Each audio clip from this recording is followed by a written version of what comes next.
Boa live para você. Obrigada. Mais uma vez, boa noite a todos que vão chegando aí devagar. Eu vou vendo aqui no chat alguns rostinhos conhecidos, alguns amigos de outrora. É tão bom, né?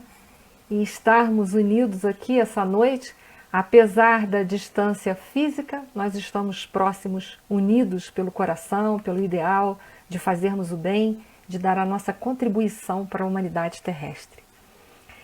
Essa noite, o nosso assunto, ele tem como título Na Casa de Simão, o Fariseu. É uma passagem muito interessante, porque ela é basicamente um desdobramento da conversa, do encontro de Maria de Magdala com nosso Senhor Jesus Cristo. Então, a conversa dessa noite é uma conversa muito interessante. Ela vai falar sobre perdão, ela vai falar sobre o amor, tantos ensinamentos que nosso Senhor Jesus Cristo deixou para todos nós. Ensinamentos de profunda importância para a nossa transformação moral, para a nossa reconstrução interna. Inicialmente, é importante falarmos essa passagem dessa noite, que está em Lucas, capítulo 7, versículo de 36 a 50, ela só se encontra no Evangelho de Lucas. E ela é bem diferente de uma visitação de que nosso Senhor Jesus Cristo fez a um outro Simão. Esse Simão, que nós vamos nos referir essa noite, é Simão o fariseu. Essa passagem ela aconteceu na Galileia, numa cidade da Galileia chamada Naim. Então, essa passagem ela diz respeito, ela é um desdobramento de Maria de Magdala. Uma outra passagem semelhante a essa, que Jesus também foi convidado, né, para fazer uma refeição na casa de Simão. Essa outra passagem é de Simão o leproso, que ocorreu jamais no final da vida de nosso Senhor Jesus Cristo, ocorreu na Judéia, numa cidade chamada Betânia. Então a passagem dessa noite, ela só se encontra em Lucas, que é o capítulo 7, versículo 36 a 50, e diz respeito ao início da vida, né, dos trabalhos, né, de nosso Senhor Jesus Cristo, e ela ocorre na Galileia, numa cidade chamada Naim. É importante a gente falar esses fatos para a gente poder separar, que são duas coisas distintas, são duas mulheres distintas. Nós vamos ver que o comportamento dos dois Simões, que estão também todos dois fariseus, são comportamentos diferentes e que as mulheres também são mulheres diferentes. Então, esta noite, essa passagem ocorre na Galileia e ela é um desdobramento do assunto Maria de Magdala. O que a gente vai ver para frente que tem dados históricos o suficiente para comprovar que essa passagem ela é uma continuidade do assunto Maria de Magdala, ok? Muito bem. Nós vamos inicialmente, após a gente fazer essa introdução, para a gente se situar no tempo e no espaço, nós vamos ler a passagem e em seguida a gente vai contextualizar algumas coisas que são importantes até para a gente poder extrair o máximo de ensinamentos que for possível. Ok? Vamos lá. Diz assim, em Lucas capítulo 7, 36 a 50. E rogou-lhe um dos fariseus que comesse com ele. E entrando em casa do fariseu, assentou-se à mesa. E eis que uma mulher da cidade, uma pecadora, sabendo que ele estava à mesa em casa do fariseu, levou um vaso de alabastro com unguento. E estando por detrás, aos seus pés chorando, começou a regar-lhe os pés com lágrimas e enxugar-lhe-os com os cabelos da sua cabeça. E beijava-lhe os pés e ungia-los com unguento. Quando isto viu o fariseu que o tinha convidado, falava consigo, dizendo: se este fora profeta, bem saberia quem e qual é a mulher que lhe tocou, pois é uma pecadora. E respondendo Jesus, disse-lhe: Simão, uma coisa tenho a dizer-te. E ele disse: dize-a, mestre. E aí Jesus começou: um certo credor tinha 2 devedores. Um devia-lhe 500 dinheiros e outro 50. E não tendo eles com que pagar, perdoou-lhe a ambos. Dize, pois, qual deles o amará mais? E Simão, respondendo, disse: tenho para mim que é aquele a quem mais perdoou. E ele lhe disse: julgaste bem. E voltando-se para a mulher, disse a Simão: vês tu esta mulher? Entrei em tua casa e não me deste água para os pés, mas esta regou-me os pés com as lágrimas e os enxugou com os cabelos de sua cabeça. Não me deste ósculo, mas esta, desde que entrou, não tem cessado de me beijar os pés. Não me ungiste a cabeça com óleo, mas esta ungiu-me os pés com unguento. Por isso te digo que os seus muitos pecados lhe são perdoados, porque muito amou, mas aquele a quem pouco é perdoado, pouco ama. E disse-lhe a ela: os teus pecados te são perdoados. E os que estavam à mesa começaram a dizer entre si: quem é este que até perdoa pecados? E disse a mulher, Jesus, né? A tua fé te salvou, vai-te em paz. Muito bem. Para nós começarmos, né, a fazer uma compreensão de toda a extensão, de toda a importância dessa passagem, porque ela é uma passagem que, como eu disse para vocês, ela é um desdobramento, ela é um segmento das questões que envolvem Maria de Magdala, uma das personagens, uma das mulheres da vida de Jesus, mulheres no sentido daquelas que o seguiram, né, daquelas que o ajudavam. Nós precisamos, para tal, entendermos alguns dos contextos dessa época, para a gente entender a importância de Jesus ter se dirigido a esta mulher, e os ensinamentos que lá ficou, e os obstáculos que Jesus teve que vencer, digamos assim, para dar esses ensinamentos, e para deixar esses ensinamentos para todo aquele povo, para todo aquele contexto. Uma das coisas que nós precisamos entender é o contexto da mulher na época de Nosso Senhor Jesus Cristo. A mulher daquela época, ela não passava de um objeto pertencente ao seu marido, assim como os seus servidores, as suas edificações, as suas propriedades, os seus objetos. A mulher era mais um objeto que pertencia àquele homem. A mulher, ela devia ao esposo total lealdade, mas em relação ao marido não era bem assim, mas ela lhe devia total lealdade. A palavra de uma mulher, ela não tinha basicamente nenhum valor perante aos tribunais. Ela tinha menos valor do que um escravo judeu. E para que a palavra dela possuísse algum valor diante de um tribunal, teria que testemunhar junto com ela 2 homens alegando que o que ela estava dizendo era verdade. Portanto, a mulher, ela não tinha basicamente nenhum valor perante um tribunal. Dificilmente a mulher naquela época, ela poderia se desligar da união matrimonial em relação ao seu marido, ou seja, se separar do seu marido. O que não era da mesma forma com relação aos homens. O homem, ele poderia se separar dela a qualquer momento por qualquer coisa. Agora ela não poderia. uma mulher na época de Nosso Senhor Jesus Cristo, ela, para sair na rua, ela tinha que estar toda coberta, só poderia aparecer realmente os seus olhos, ela tinha que estar completamente coberta.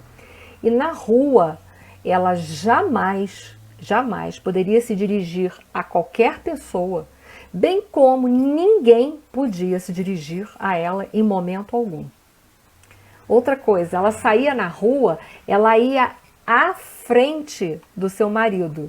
Ela tinha que ir bem mais à frente do que o marido vinha bem atrás. Ela não podia, pela sociedade da época, andar do lado do seu companheiro, do seu marido oficialmente. Ela tinha que ir à frente. Em relação à esfera espiritual, a mulher era considerada também desigual. Para ela, tanto é que, em relação ao templo, no caso do Templo de Jerusalém, tinha um local à parte, uma área à parte só para as mulheres. As mulheres não podiam se misturar com o restante. Então, no Templo de Jerusalém tinha uma área só destinada às mulheres. Elas eram completamente colocadas à parte. E no momento das refeições, ela tinha que aguardar que primeiro seu marido se alimentasse, para que depois, quando ele terminasse a refeição, ela pudesse se sentar à mesa. Então, a mulher, naquele tempo, ela não tinha basicamente nenhum valor. Era uma sociedade patriarcal, uma sociedade machista, literalmente. Então, a gente já vai vendo que quando Jesus se dirigia a uma mulher, ele naquele momento, ele estava quebrando um paradigma muito grande dentro de uma sociedade, muito grande. Então vocês imaginem quantos olhares de repreensão nosso Senhor Jesus Cristo passou.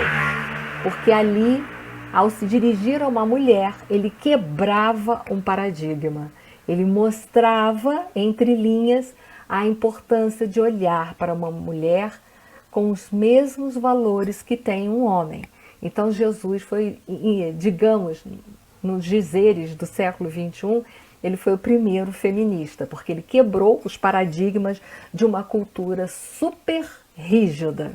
Por aí a gente já vai vendo. Jesus, né? Jesus estava na casa de Simão, que era um fariseu. Naquele tempo, na cultura de Nosso Senhor Jesus Cristo, a comunidade judaica, ou a comunidade judia, ela se dividia basicamente em 3 classes que reinavam. Eram os saduceus, que eles representavam a parte rica, bem colocada da sociedade, eram aqueles que tinham uma posição financeira, socioeconômica muito boa. Eles faziam, portanto, parte da aristocracia feudal daquele povo. Eles eram encarregados dos serviços religiosos, eles eram muito zelosos, muito observadores de todas as leis, digamos assim, mais voltados para o culto, para as questões externas, para as formalidades religiosas. Então eles eram muito zelosos e muito observadores e cobradores também. Eles eram rigorosos nos códigos da Torá. E eles eram muito ricos e eles tinham muito prestígio e muito destaque na sociedade. Então, isso eram os saduceus. Os fariseus, eles representavam a classe média daquele povo. E eles eram tão vaidosos que eles acreditavam que eles eram os judeus dos judeus. Então, eles se sentiam os judeus, literalmente. Eles eram observadores rigorosos de todas as formalidades judaicas, literalmente, né?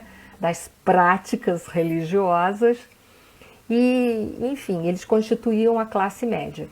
E, finalmente, ficava o povo, que era o resultado da fusão de mendigos, tecelões, trabalhadores, braçais, artesãos e todos os outros. Era a classe pobre, tá? Faziam partes. Então, era mais ou menos que era dividido assim a sociedade naquela época. E Simão, então, o Simão fariseu que convidou para comer na casa dele, ele era da classe média, mas ele tinha também os seus prestígios sociais, né? Ali se refere Simão quando aquela mulher adentra na casa dele e vai direto e se coloca aos pés de nosso Senhor Jesus Cristo, o Evangelho trata de que era uma mulher pecadora, era uma pecadora. A palavra pecadora, naquela época, ela carregava um estigma muito grande. Os fariseus usavam essa palavra num sentido muito condenatório. Eles colocavam, quando eles se dirigiam a uma pessoa, chamando uma pessoa de pecadora, eles estavam querendo dizer que essa pessoa era uma pessoa inferior, moralmente e espiritualmente. Então vocês imaginem uma meretriz entrando na casa de um fariseu, que era um homem que tinha um certo prestígio social, era a classe média daquela época. Entra uma mulher que já não tinha nenhum valor basicamente moral, porque ela era considerada inferior ao homem, por si só, por ser mulher, e essa mulher ainda era uma pecadora. Então, além dela já ser inferior pelo fato dela ser mulher, ela era inferior porque ela era uma meretriz, ela era uma prostituta. Então, ela era inferior duas vezes, né? Então, era uma pessoa inferior do inferior do inferior. Então, uma prostituta naquela época, ela não era nem considerada, basicamente. Ela era desprezada, literalmente. O que é bastante hipócrita, né? A gente sabe que para ter prostitutas, tem que ter aqueles que se beneficiam da prostituição. Então era uma sociedade machista, literalmente trazia tudo isso. Isso é importante a gente montar esse contexto para a gente trazer isso para o século XXI e ver a que ponto nós já estamos, se nós já estamos melhores ou se nós estamos parecidos com esse contexto. Eu gosto de chamar essa atenção para isso, para a gente pensar, para a gente fazer uma reflexão sobre como nós hoje, no século XXI, por exemplo, nós olhamos para uma prostituta. Qual é o nosso olhar para uma prostituta? E se uma prostituta entrasse numa festividade que nós estivéssemos fazendo na nossa casa? Qual seria o nosso comportamento? E se uma meretriz hoje adentrasse numa casa espírita? Isso também deve ser uma reflexão para nós que nos intitulamos cristãos, seguidores de nosso Senhor Jesus Cristo. Toda essa referência que a gente traz histórica não tem por finalidade só fazer uma informação. E ela tem uma finalidade de nos levar a um processo de reflexão para nos ajudar na construção de um homem melhor, de um homem menos preconceituoso, de um homem mais caridoso, porque em momento algum Jesus agiu de uma forma descaridosa com esta mulher. Essa mulher adentra na casa e logo ela se dirige aos pés de nosso Senhor Jesus Cristo. Para quem não sabe, as mesas antigamente elas tinham mais ou menos um formato de U, e as pessoas ficavam sentadas de lado na mesa, apoiadas com o cotovelo esquerdo, e elas iam pegando a alimentação com a mão direita em relação à mesa. E naquele U, no centro, os serviçais iam servindo as comidas e as bebidas para as pessoas que estavam sentadas à mesa. Então, os pés ficavam realmente voltados para fora da mesa. Então, por isso que ela chega e ela vai automaticamente, ela se ajoelha no chão, se joga aos pés de nosso Senhor Jesus Cristo e em lágrimas, com as suas lágrimas, com o seu conteúdo, com as suas emoções de gratidão, ela lava os pés de nosso Senhor Jesus Cristo. E não só lava os pés, mas como ela também, ela está levando consigo um vaso de alabastro, um vaso de gesso branco, tenuíssimo, uma pedra, ela é mais suave do que o próprio mármore. E ali dentro, geralmente, esses vasos de alabastros, eles são pequenos, têm um bico grande, e eles são projetados para realmente colocarem perfumes, assim, perfumes caros, de muito valor daquela época. Então a gente vê que essa mulher, que é a Maria de Magdala, ela adentra a esta sala e se coloca numa posição, né, de reverenciar nosso Senhor Jesus Cristo. Lava os pés de nosso Senhor Jesus Cristo e com seus cabelos, veja bem, se essa mulher enxuga os pés de Jesus com os seus cabelos, ela estava com os cabelos soltos, pressupõe. Uma mulher daquela época não podia sair na rua, só podia sair aparecendo os olhos, como, né, como se fosse hoje as burcas, né? E ela não poderia sair com seus cabelos soltos, ela tinha que sair totalmente coberta. Então ela estava com seus cabelos soltos, e aí ela lava os pés do nosso Senhor Jesus Cristo com as suas lágrimas, com os seus sentimentos de gratidão. E imediatamente aquilo que ela tem, que ela possui de bem mais significativo, que é o perfume raro, ela aproveita para ungir e limpar os pés de nosso Senhor Jesus Cristo. Então, só essa postura desta mulher já vai mostrar e ensinar muitas coisas para nós. A sua doce postura de humildade, a sua doce postura de reverência ao Mestre, ao nosso Senhor Jesus Cristo, a ponto de se expor no lugar público e mostrar ternura e reconhecimento sobre o bem que nosso Senhor Jesus Cristo fez para ela. Então isso é muito interessante. E é claro que se ela entra, e ela, principalmente os versículos de 44 a 50, dão ali de entender para nós que nosso Senhor Jesus Cristo já a conhecia. Tanto é que a gente vai vendo pelo final da conversa que Jesus já conhecia o passado dela.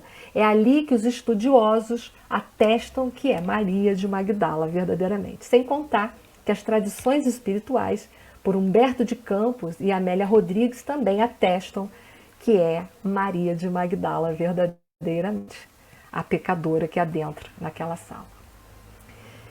Essa passagem, relembrando, a gente vai ver que ela é constituída por 3 pessoas reais, que são o Salvador dos pecadores, Simão, que é o Simão o fariseu, e a pecadora que o Salvador perdoou. Ou seja, nosso Senhor Jesus Cristo é o Salvador, Simão, o fariseu, é um dos devedores, ele só vai saber disso depois, e a pecadora, que é aquela que Jesus perdoa dos seus pecados. Então, ela é composta por 3 personagens que são reais. Jesus, que é o Salvador, Simão, o fariseu, e a pecadora que entrou naquele contexto. E aí, naquela passagem em que, quando Simão, o fariseu, está olhando para o nosso Senhor Jesus Cristo e pensando consigo mesmo, que será que Jesus, que era chamado como profeta, ele sabia quem era aquela mulher que estava aos pés dele? Jesus, percebendo, conta para ele uma parábola que está inserida nesse contexto que a gente leu no início, que é também chamada a parábola dos 2 devedores.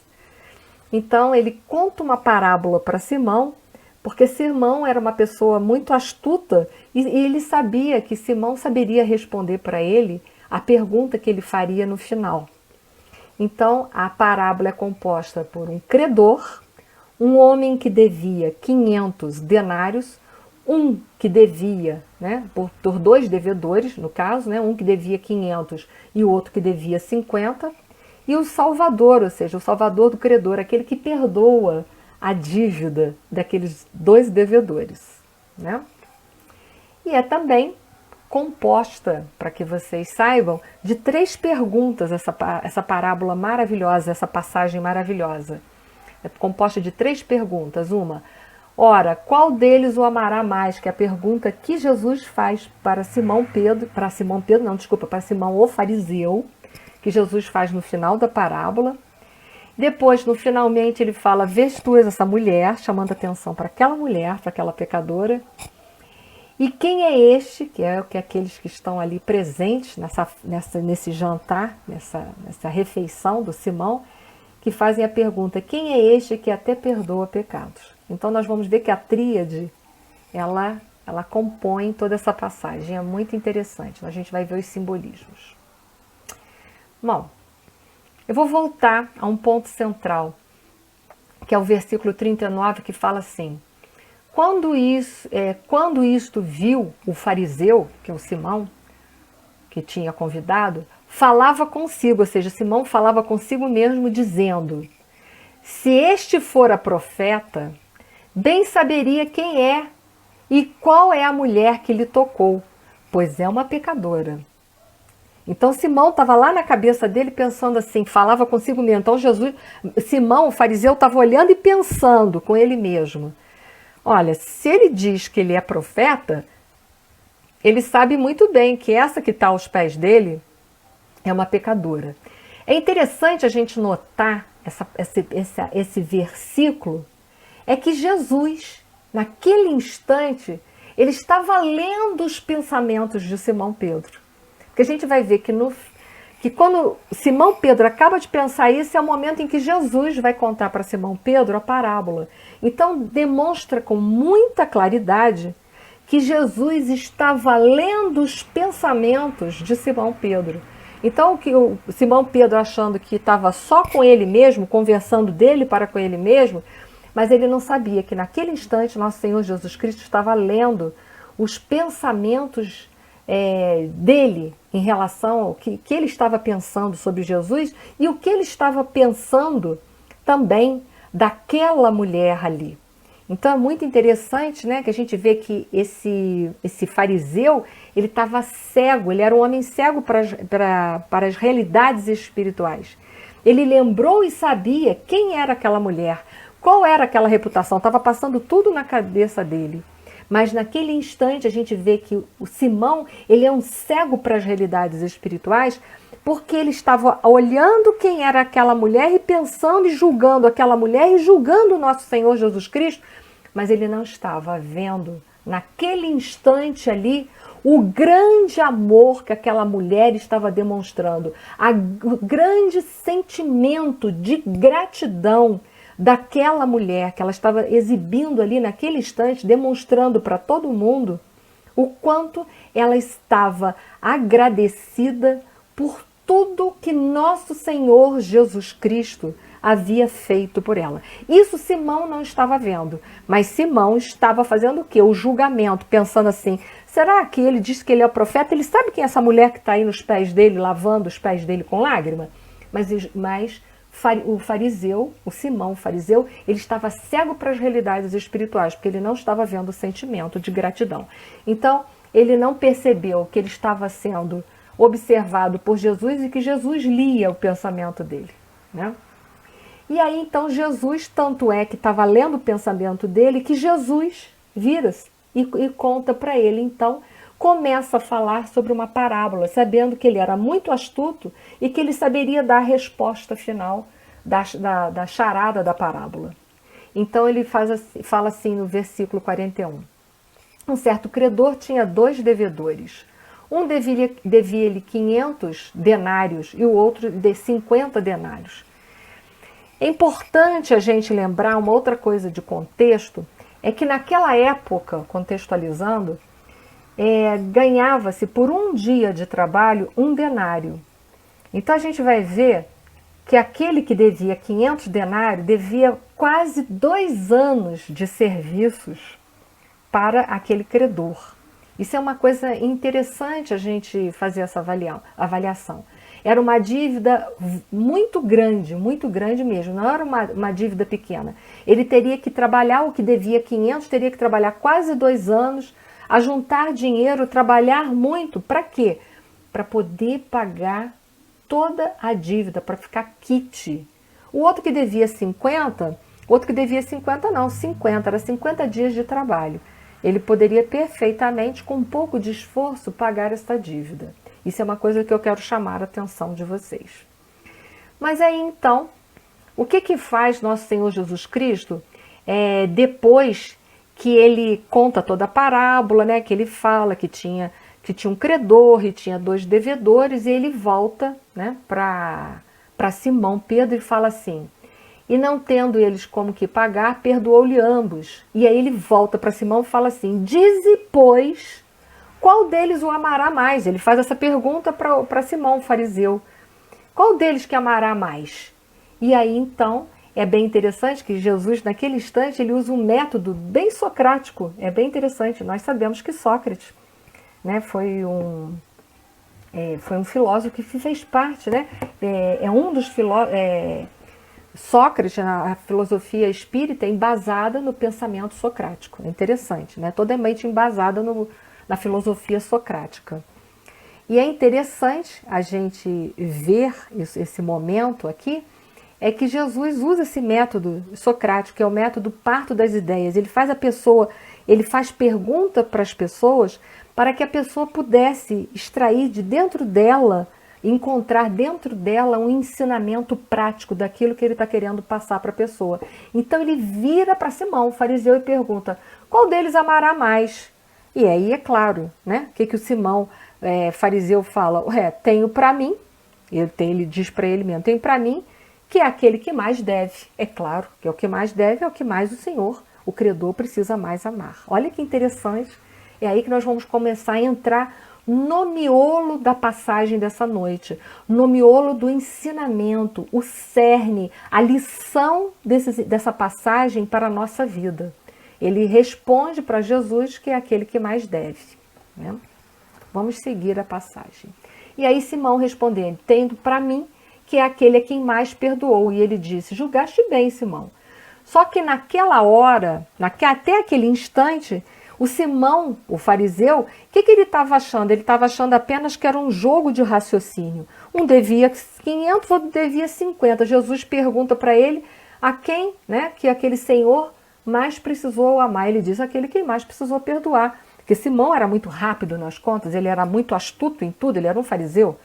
Então, mas só que ele, minutos depois, quando ele acaba de pronunciar essa grande verdade, é que ele vai cair em si, porque até então Simão não tinha caído em si, que um daqueles devedores ali, daquela parábola que foi proposta por nosso Senhor Jesus Cristo, um daqueles devedores era ele. Ele não percebeu. Ele só percebeu depois que ele respondeu isso para Jesus. Aí ele percebe que um daqueles devedores é ele, que é o que devia menos, 50 denários. E o outro, devedor, o que devia mais, Jesus estava se referindo àquela mulher que ele estava julgando ali o tempo todo. Vamos seguir, gente. Vamos seguir para a gente chegar ao cerne dessa parábola, que tem muita coisa ainda para a gente. E aí a 44 versículo que a gente vai seguindo, depois a gente volta para o miolo. Jesus fala assim: e voltando-se para a mulher, disse a Simão: vês tu esta mulher? Olha a pergunta. Vês tu essa mulher? Ele vai, depois que ele lança isso para Simão, que Simão cai a ficha, ele volta para ajudar a fazer Simão cair as outras fichas que precisava faltar, ele vai e chama a atenção de Simão. Ele fala assim: vê tu esta mulher? Fazendo com que Simão voltasse a olhar para ela. Entrei em tua casa e não me deste água para os pés, mas esta regou-me os pés com as lágrimas e enxugou com os cabelos de sua cabeça. Porque era comum naquela época que quando a gente recebia alguém na nossa casa, como as pessoas naquela época em geral usavam sandálias e vinham a pé caminhando, as pessoas não tinham carro como nós tínhamos, e as estradas eram de terras, não é como nós hoje, que temos tudo pavimentação. As pessoas chegavam com os pés muito empoeirados. Então, um dos costumes da casa era que o dono, ou ele próprio lavava os pés dos seus convidados, ou pedia um servo para que fizesse essa tarefa. Então, pedia-se que se lavasse os pés das pessoas e passasse unguento para aliviar o cansaço daquela viagem longa. Então, o que Jesus fala para ele? Poxa, você nem sequer cumpriu com uma formalidade cultural. Mas essa mulher, ela foi além da formalidade cultural. Porque o que Jesus estava querendo falar? Vês tu essa mulher? Ela fez aquilo que você não fez socialmente que você deveria ter feito. Você me convidou para almoçar na sua casa e eu cheguei aqui, você nem mandou alguém lavar os meus pés, que era o costume. Você sequer mandou passar um unguento nos meus pés para aliviar a minha caminhada. Tudo que você tinha que ter feito, você não cumpriu. Mas essa mulher, ela foi além do cumprimento do dever, porque a casa não era dela, para começar. E ela chegou aqui, ela logo me reverenciou. O que Jesus estava falando para ela? Uma postura de humildade, lavou os meus pés. Então, o que ele estava falando, ou passando para Simão? Que ele tinha que olhar para aquela mulher as qualidades e as virtudes que ele mesmo não tinha tido, porque nem a formalidade social, da educação social, ele não havia tido para com Jesus. E aquela mulher tinha ido além de uma formalidade social. Aquela mulher que era uma sofredora, que ele via como pecadora e que ele não conseguia ver que naquele instante aquela mulher era uma pessoa sofrida e que havia se arrependido de tudo que tinha feito na sua vida após ter um contato com nosso Senhor Jesus Cristo. Então, quando Jesus fala para Simão Pedro, vês tu essa mulher? Ele está embutindo tudo isso para Simão Pedro.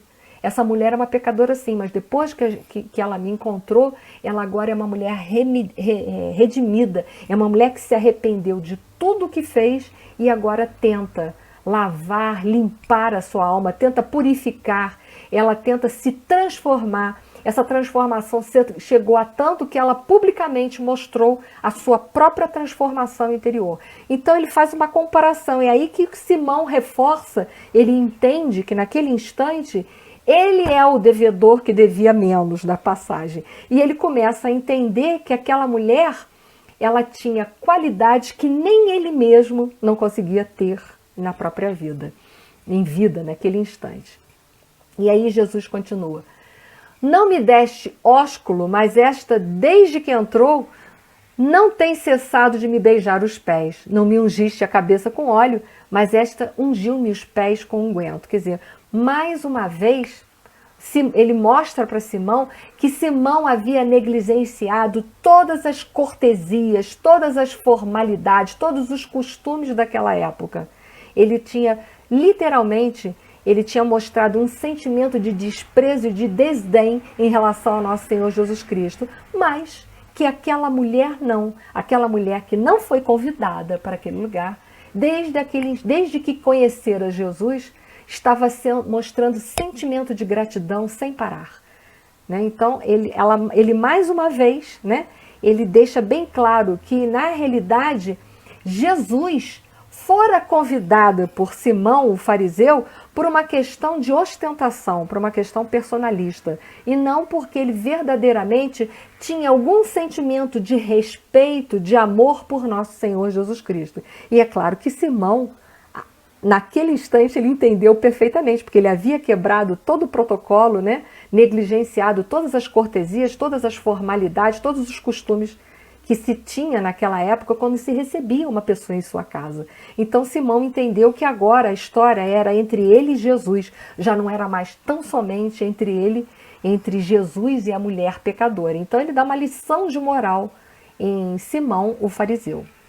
E aí Jesus, no versículo 47, fala, por isso te digo que os seus muitos pecados lhe são perdoados, porque muito amou. Isso aqui é importantíssimo. Seus muitos pecados lhe são perdoados, porque muito amou.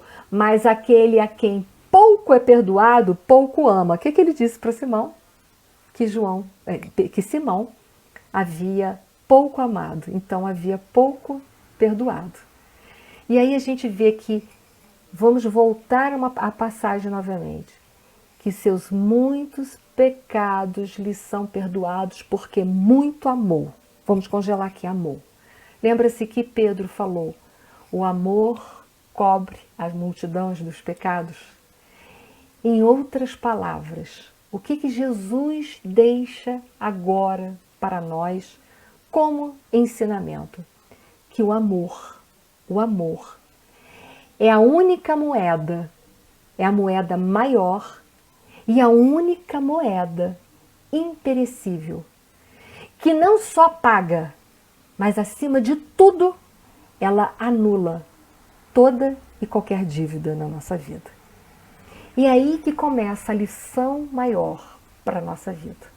Esse pequeno versículo, ele vai falar do amor que nos salva. E é aí que a gente vai começar a entrar no cerne desta passagem. Jesus continua. E os que estavam à mesa começaram a dizer entre si, quem é este que até perdoa pecados? Só mais tarde, nós, que talvez estivéssemos naquela mesa ali, nós entenderíamos verdadeiramente, 21 séculos depois, que Jesus é o caminho, que Ele é a verdade, que Ele é a vida, que ninguém vai ao Pai sem Ele. Só 21 séculos depois nós entenderíamos que Jesus é o modelo e que é o guia. que seus ensinamentos nos levam para o seu caminho, que nos levam na direção da liberdade, da libertação de nós mesmos, da libertação de nossas dores, da libertação dos nossos ciclos reencarnatórios de dor. Era preciso passar 21 séculos para nós entendermos isso. E finalmente, então, ele disse à mulher: a tua fé te salvou. Vai-te em paz, ele diz. E aí a gente vai entrar nos cernes dessa passagem dessa noite. Vamos lá. Deixa eu passar aqui que eu tenho que calcular o meu tempo em relação a vocês. Nós temos alguns minutos. Vamos ao cerne. Jesus disse, pergunta para Simão, o fariseu, quem mais, né? Quem mais que o credor, a quem mais o credor amou? E Simão, o fariseu, diz que o credor mais amou aquele que mais devia, porque também, né, era o que mais devia, foi o que mais ele amou, né?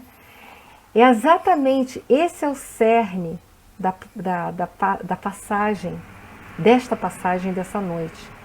Jesus enfatiza para todos nós a importância do amor na nossa vida.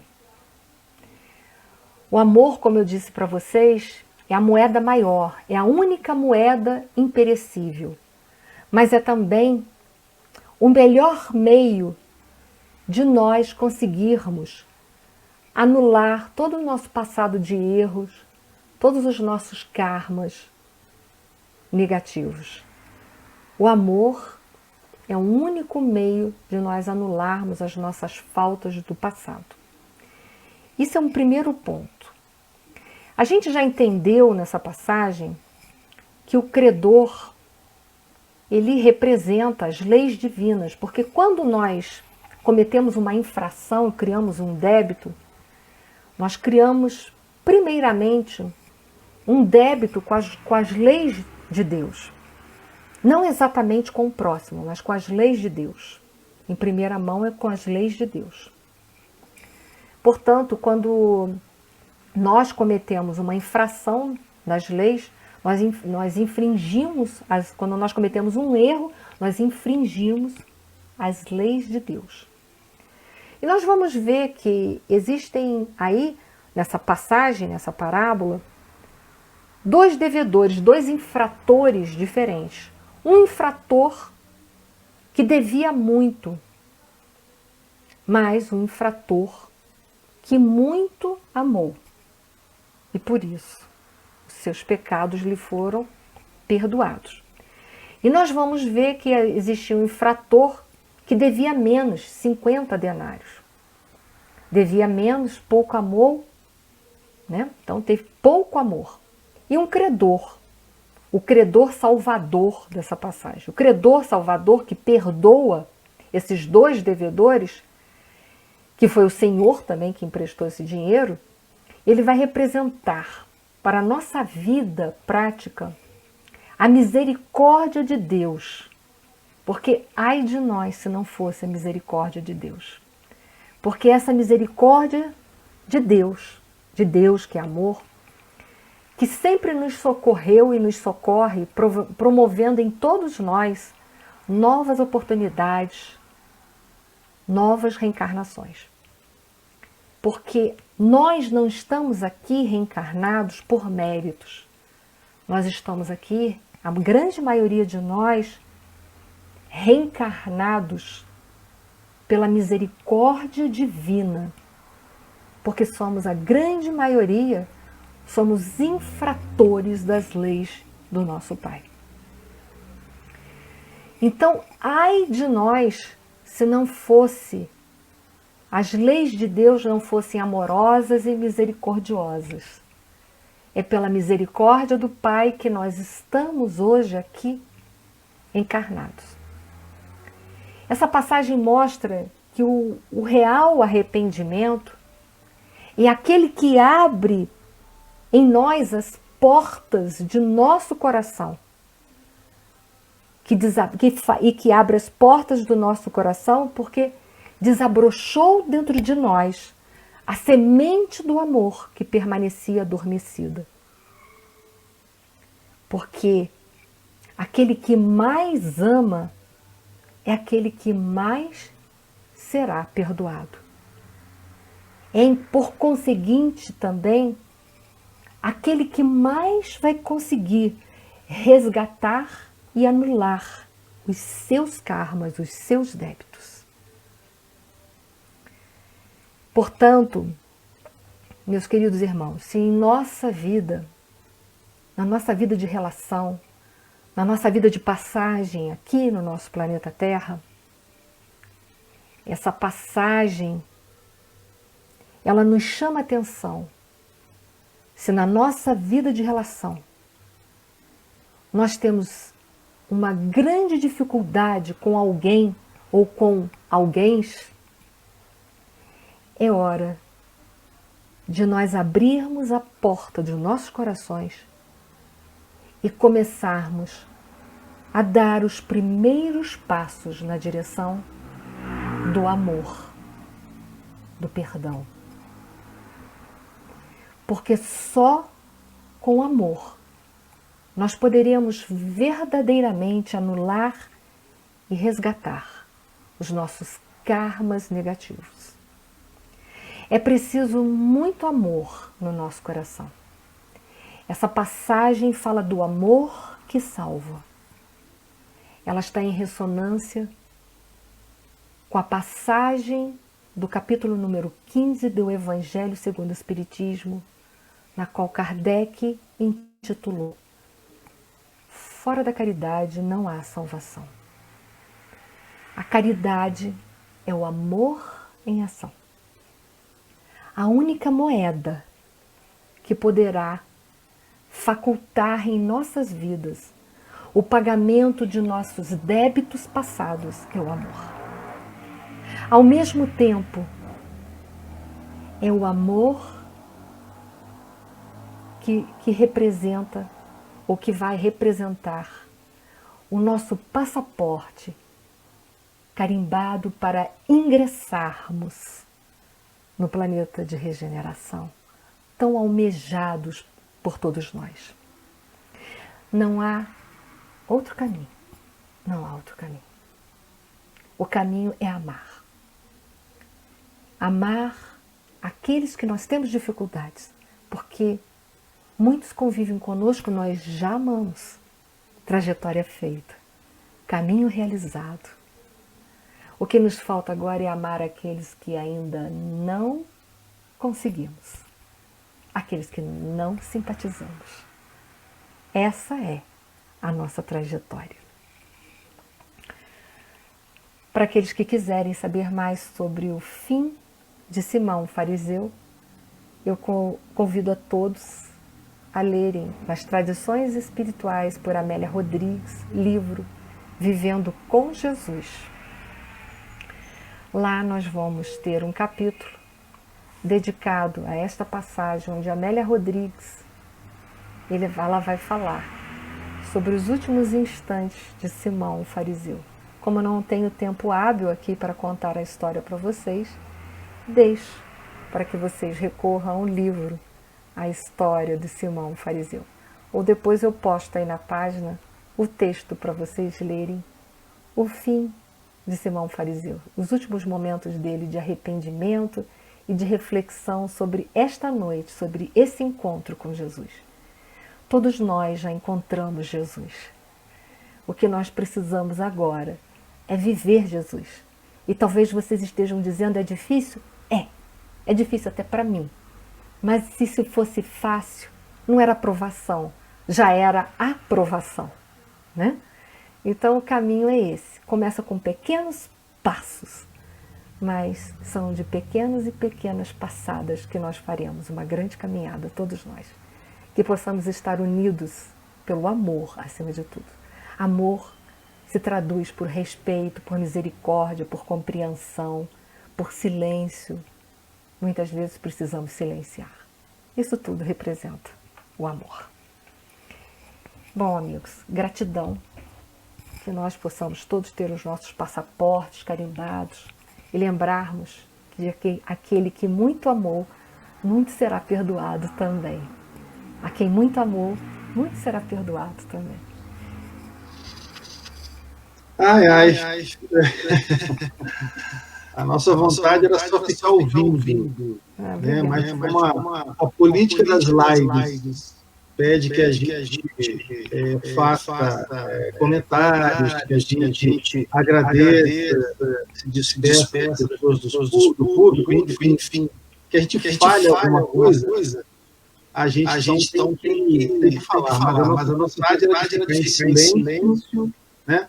Ainda fazendo aquela viagem, aquele tempo, a gente vai falando, a gente vai viajando o tempo, tentando montar a cena na nossa cabeça.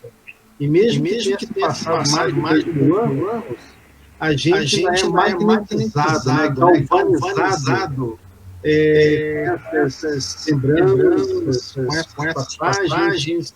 E talvez você não tenha falado muito.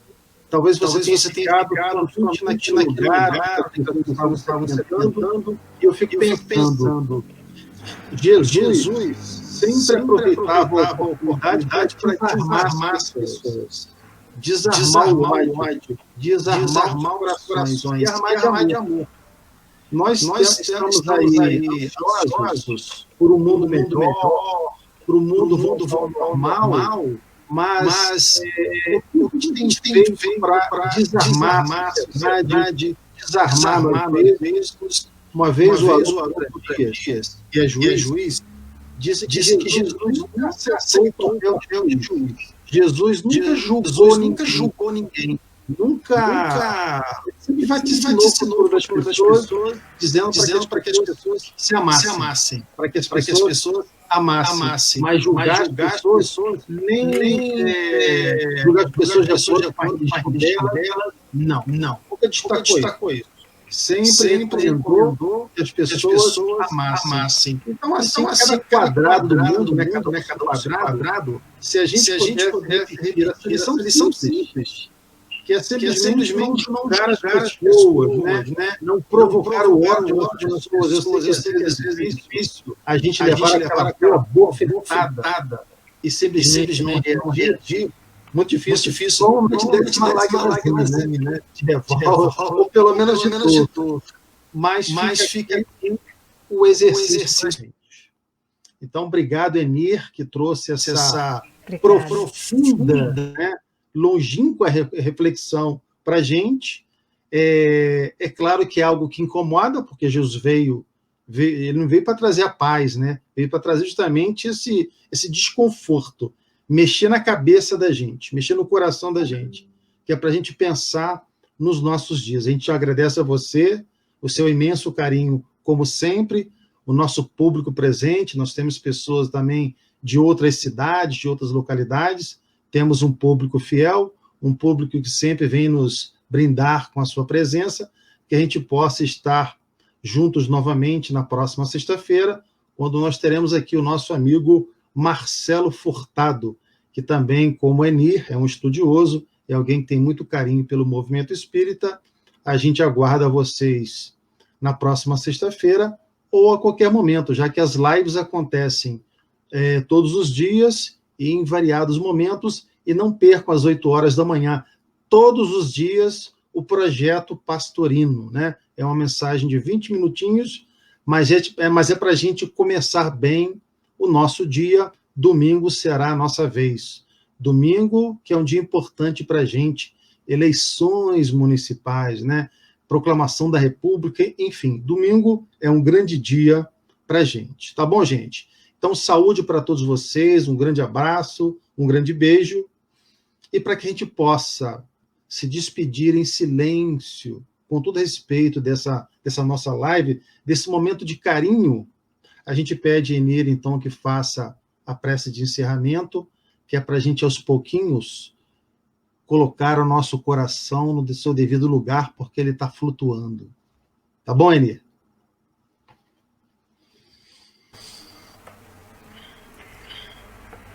Senhor Jesus, nosso divino mestre, há mais de 2000 anos, Senhor. Os teus ensinamentos ecoam em nossa alma, ecoam em nossos corações, em nossos pensamentos. Dai-nos força, Senhor, para colocarmos esses ensinamentos nos nossos pensamentos, nas nossas palavras, em nossas obras. Ajude-nos, Senhor, com teu coração bondoso e misericordioso, a termos força para amarmos aqueles que ainda sentimos dificuldades, para levar a força do amor em todos os pontos desse planeta, através do nosso comportamento, através, Senhor, das nossas preces, dos nossos pensamentos, para que esta força, Senhor, transformadora e criadora, possa verdadeiramente levar consolos às almas que se encontram desesperançadas, que se encontram ainda distantes da vivência dessas verdades que transformam, dessas verdades que iluminam, Senhor. Que a nossa prece, unidas a tantas outras nesse planeta, possa levar força, fé e coragem aos corações dos encarnados e desencarnados, para que o amor faça moradia eterna nesse nosso planeta lindo.